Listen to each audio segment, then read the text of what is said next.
ah. ñu ngi lay nuyu. ñu ngeen di fay. bi nan la. Moussa Diallo. Paa Moussa nga nekk dëkkandoo ci ñi nga xamante ni ñoom la dal bi daanu naka nga ma ñu mën a indil rek ci ay mbir mi naka la demee. waaw man dama toog sama kër rek ñu ne ma am na sa ay dëkkandoo yoo xam ne am nañu problème ci seen kër. sapeur pompier ñu nga fa police nga fa. alors man tamit ma daal di jóg génn ba ma génnee ma ñëw fekk ne effectivement sama dëkkandoo yu baax yu ma jege la. waaw parce que c'est la famille Camara man ak seen papa la woon seen papa génn àddina ma nekk ak ñoom ak seen yaay nekk ak kenn ki di sama xarit docteur Antoinette Camara am tamit am na doom boo xam ne sama doom la moom tamit tudd Doué nekk docteur en médecine. donc loolu moo tax ma ñëw wax dëgg yàlla mu metti ma lool mais nag ma teg ko ci loxo yàlla waaw. li nga xamante ni moom mooy jot a am ñu wax que ne am na ñaar ñi nga xam ne ñoom la dal bi daanu seen kaw am kenn ku nga xamante ni moom moo des ci biir ndax ki des ci biir xam nga ko. ñoom ñëpp xam naa leen xam naa seen yaay mag la mu ngi woon États-Unis dafa ñëw nag mais mag la dafa naa ne nee nañu docteur Antoinette moo gën mu des yaa ngi nag nee nañ mu ngi woon ci salle bi est-ce que tu as vu voilà. depuis 9h laa ko yëg d'ailleurs là je peux en profiter pour dire qu'il faut qu'on revoie notre système de secourisme parce que de 7 heures près de 7 heures de temps pour extraire 2 personnes dans une maison dont la dalle est effondrée, je crois que c'est trop. Il faut que le système de secourisme au Sénégal soit revu, avec des techniciens, des populations, tout ce que l'on fait sans impliquer les populations, ça ne rime à rien. Les populations doivent toujours être impliquées. Les techniciens doivent être impliqués et ensemble, ils doivent quand même constituer un bloc pour venir en aide. Normalement, depuis 3 heures, ça ne doit pas dépasser 3 heures de temps pour sortir la dalle et extraire les 2 personnes qui sont à l'intérieur. Mais près de 7 heures de temps, franchement, alors il faut que l'État du Sénégal revoie son système de secourisme. D'accord. Tey yow lan nga jàpp ne tey moo waral sapeurs-pompiers ba tey jii mënu génnee ki nga xam ne moom moo des ci biir. Ça, je ne sais pas. Peut-être il y a une méconnaissance du milieu. Parce qu'il y a ce qu'on appelle l'étude en éducation sanitaire, il y a ce qu'on appelle l'étude du milieu. L'étude du milieu est d'une importance capitale. Quand tu arrives dans un scandale pareil, il faut faire une étude du milieu. L'étude du milieu, tu ne peux faire ça qu'avec les habitants ou bien c'est ce qui habite dans la maison. Alors, tu as maintenant la connaissance du milieu et avec la connaissance du milieu, tu peux intégrer pour maintenant essayer d'agir pour voir comment tu dois faire. Alors, les moyens sont avec toi, mais la connaissance du milieu se trouve avec les habitants ou avec les populations. Voilà. D'accord. Ñu bëggoon xam ndax dal bi nga xamante ni tey moom moo wàcc ndax kër gi kër bu bees la wala kër bu yàgg la. Non, vous savez, l'unité 15, toutes les dalles de l'unité 15 sont menacées. Aucune dalle, en tout cas, sauf les nouvelles maisons, ou bien ceux qui ont pris le soin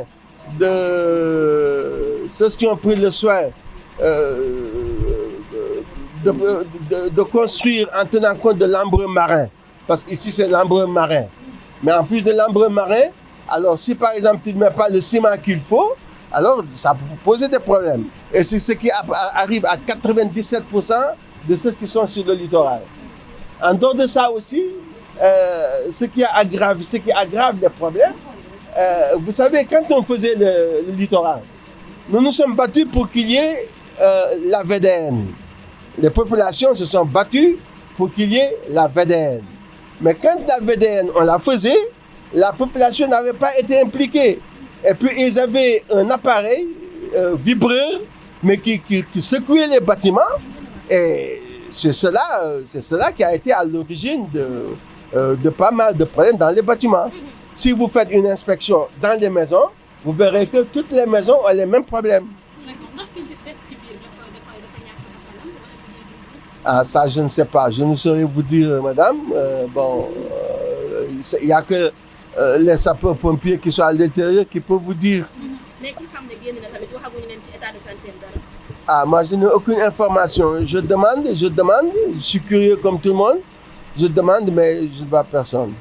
Ah. d'accord boo amoon tey message booy lancé tey état bu Sénégal ci li ni mel lan lay doon parce que gis nañu ni c'est pas la première fois ay dal di wàcc ci kaw ay doomu aadama. Bon, en tout cas, pour ce que j'ai vu aujourd'hui, je respecte et je loue le système de secourisme, d'autant plus que je suis un agent de la santé. J'ai fait du secourisme, est-ce que vous voyez? Alors, en tout cas, je leur aurais conseillé de toujours impliquer des techniciens et les populations avant d'agir. Parce qu'ici, c'est un problème de milieu. On ne sait pas où se trouvent les personnes. Seuls ceux qui sont dans la maison ou ceux qui connaissent la maison peuvent leur donner une idée de là où doivent se trouver les personnes. Et en ce moment-là, qu'est-ce qu'ils étaient en train de faire? Alors, maintenant, il y a le système pour action. Le système pour action appartient aux techniciens. Bon, mais les techniciens du bâtiment doivent pouvoir, avec par exemple des appareils, mais aujourd'hui ailleurs, mais tout de suite on aurait eu des grues. Hein? Une grue aurait tout de suite ramassé disons, les gravats. Même le caterpillar qui est là pouvait, avec par exemple un système de renforcement des dalles, enlever les gravats. Alors donc moi je leur souhaite, vraiment je loue beaucoup l'action des sapeurs-pompiers. Ils sont très braves, hein, mais quand même rien n'est parfait dans la vie et personne n'est parfait. Et essayons encore davantage de travailler. Mais pensons toujours à l'unité 15. Pourquoi il y a eu ce problème? C'est depuis qu'il y a eu l'installation de cette route. La machine vibreur alors qui était en train de daller le sol, c'est cette machine qui a remué toutes les maisons. Aucune maison, jusqu'à Cambérène, aucune maison n'a été épargnée. Je vous en prie. maa ngi leen di fay. Asso la. Asso nga nekk dëkkandoo ak ñi nga xamante ni ñoom la bâtiment bi daanu kii rek maanaam yan nga ñu mën a indil ci ay leeral ci mbir mi naka la demee. Ah ñun dañaa toog ba si yàgg rek dégg kii bu daanu gris bi sax lañ ko tegoon mooy maçon yi ne fii mais ba ñu génnee mu nekk kër gi ñu daw dugg bañ demee taseeg doom ji mu yuuxu na maamam ak yaayam ñun ñu daw dugg fekk affaire bi daanu si seen kaw ñu daw yuuxu génn. ñun daal loolu ñoo njëkk a dugg foofu te bañ egsee dañaa fekk affaire bi daanu ñu yuuxu ñun tam daw génn ñëpp ñëw mais am na ñu leen doon jéem a secourir mais policiers yi bañ ñëwee dañ leen écarté daal sapeur ñëw ak yëpp ñu nekk fi 11h ba léegi ñu ngi fi kenn génn mu des kenn 11h ba léegi ñu ngi fi kenn na fa des seen maam moo fa des waaw. Ah waaw ndax kii bi si bâtiment bi si kaw moo daanu si beneen bi mu wàcc ci suuf. Ah boobu nag gisaguñ ko parce que police kii sapeur yi dañaa nëbb ñëpp dugal ko si biir am na ba léegi mu ngi fa si biir gisaguñ génnaguñ de. kenn ki nga xamante ni moom moo jot a génn moom état de santé mu dem. Ah kenn gisu ko de instant bi moom kenn xamu si lu mu ne ñu ngi si biir oto bi daal xamuñu dund na wala dee na instant bi moom loolu. Non dara dalaatu si kaw ndax ñun bañ dawee rek sët bi lañ fekk muy yuux di yëkkati xeer yi ñu daw génn. moo wàcc si kaw saal bi si kaw moo wàcc si beneen saal bi ci suuf mu daanu noonu la demee te boobu maam ja waa ci suuf waaw noonu la demee. sapeur teel nañ ñëw waaw teel nañ ñëw. mère bi si kër gi la dëkkoon wala. waaw mais maam ji fii la nekkoon mais États-Unis la nekk temps yi daa ñëwoon pour kiiwu doomam bi sëtam bi boobu ba léegi delloogul nag. kon mën nañoo jàpp ni depuis 11h ba léegi maam ji moo nekk ci suufu xeer yi moom la sapeur bëgg a sauver mënaguñu koo sauver mënaguñu génn de génn. Ah xaw ma de dal bi daal a daanu temps yi daal kii bi daanu woon na du ñëwoon ngeen fi devanture bi léegi nag biit moo daanu kon su ma déggee maanaam mbir mi signalé woon na bu yàgg parce que devanture bi daanu woon na mais amoon nañu des ba tey ci biir génnuñu ci loolu nga xamante ni jotoon na am. waaw loolu la moom.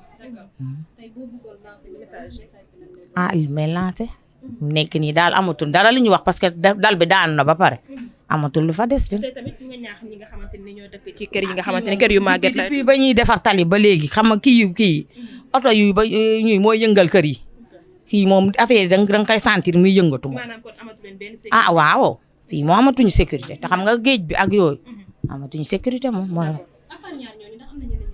am na ñu dëkk si kër gi ñu ngi nii ci saal bi ñu am nañu xale yi ñu dañaa jàngi woon. non saal bi rek moo daanu amoon na ñu nekkoon si côté waañ bi benn sëtam bi ak kii doom ji dara dalu leen waaw. kenn dong la seen maam moo fa des moo nekkoon di seetaan télé waaw. merci beaucoup. ok merci. lii la am na solo. ñu ngi lay nuyu. sooy naa leen. ñu ñëw ci mbir mu doy waar bi nga xamante ni moom moo fi xew file si parcelle unité 15 muy seen dëkkandoo yi nga xam ne daal bi dafa daanu ci seen kaw nan nga ñu ci mën a wax rek.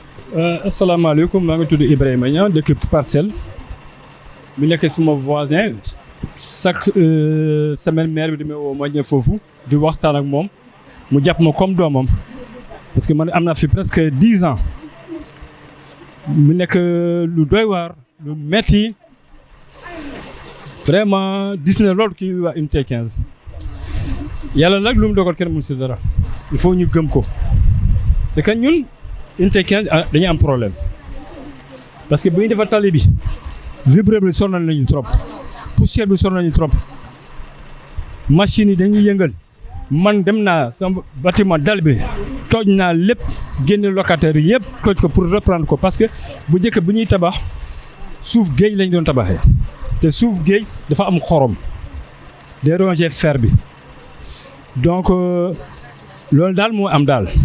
d'accord d'après maire bi nga xamante ni moom moo desoon si biir génn na wala. waaw d'après li ma dégg doomam moo njëkk a génn mais à l'instant dégg naa maire bi génn na xaw ma nag parce que oto baa ngi di arrière ñëw kat ñoom la ñuy génnee nii xaw ma nag ndax dund nañ wala dunduñu daal waaw asalaamaaleykum wa rahmatulah.